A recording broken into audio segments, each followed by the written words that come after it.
Hi friends, welcome to 5 Minutes Tech YouTube channel. Here is Oppo A78 5G smartphone. In this video, we will learn how to change lock screen clock style in your phone Oppo A78 5G. First of all, lock your phone and see the clock in the lock screen. This is lock screen clock. Okay, if you would like to change lock screen clock style, yes, you can do it. What you got to do is go to the settings of your phone first.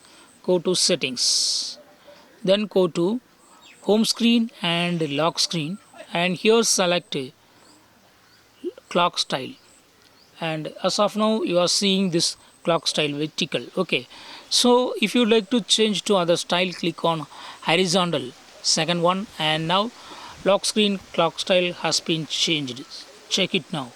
I lock my phone and see here clock style has been changed. Okay, so in this way you can easily change lock screen clock style. If you would like to change back to default previous clock style, that is vertical clock style, again go to the same settings, then home screen and lock screen, and click on clock style, click on clock style and select first one, vertical. Now it has been changed to default clock style. So in this way you can easily change lock screen clock style in your phone Oppo A78 5G. That's all friends. Thanks for watching. Bye.